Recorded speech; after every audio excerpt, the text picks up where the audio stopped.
All right, in the chat, Jackie says, in reading comp, I sometimes feel like I'm racing against the clock.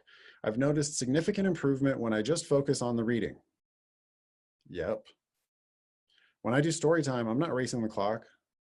I'm reading it well, and I'm thinking about it. I'm engaging with it.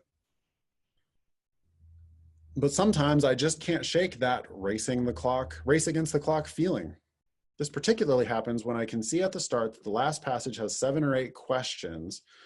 The daemon shows this before the section officially begins, but I don't know if the flex will. I don't know either. Does anybody who took the flex, do you know if it shows like how the passages are broken up? Nobody knows. Maybe the flex doesn't show it. If it does show it, okay, it does show it. Who cares?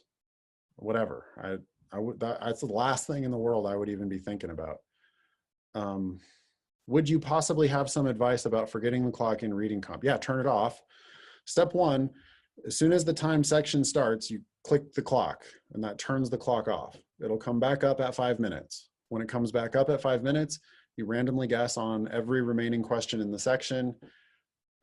And then you go back and you just answer one more question correctly. There ain't no racing the clock. There is do the work. If you're going to hear my voice in your head, that's what I want it to say. I want it to say, do the damn work. Like, figure it out. You're not supposed to be racing the clock. You're not supposed to be skimming the surface. You're not supposed to be guessing. You're supposed to be doing accurate work like a lawyer would. And a missed question is the world's worst waste of time. So you shouldn't be thinking about the clock. You shouldn't be racing the clock. You shouldn't be looking at the clock or checking the time.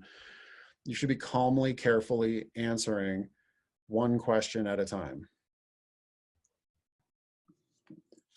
Nathan, to piggyback on Jackie's question on reading comp, on other LSAT stuff, I've been told to write certain, things about each paragraph, but that slows me down. My shorthand isn't too short, so I find it easier to just read and think about it in my head as I go through. Do you write stuff down? Do you teach stuff down? Thanks, Garrett. No, I don't write anything down at all.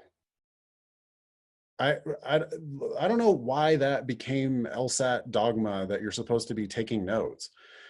It's only like 60 lines, right? It's only 13 or 14 sentences.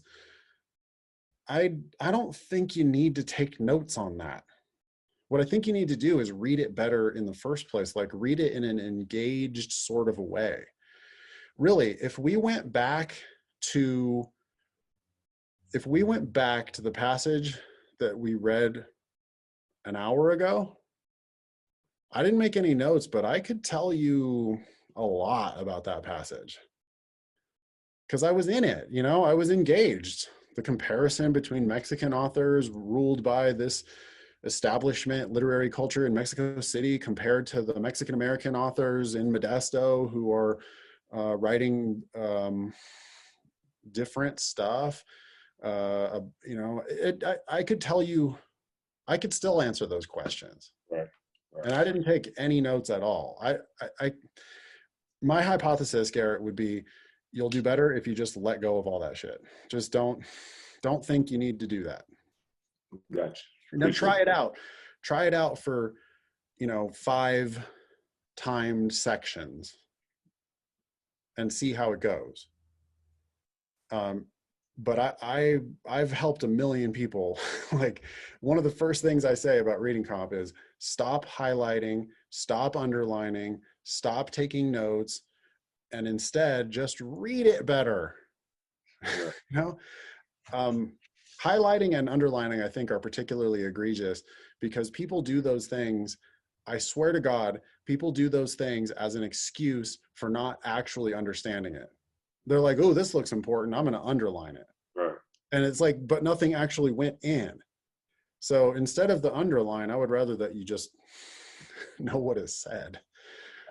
All right, so let go of all that stuff. You can come back and let me know how it goes in a week or whatever, but I think you'll do better if you just don't do any of that stuff.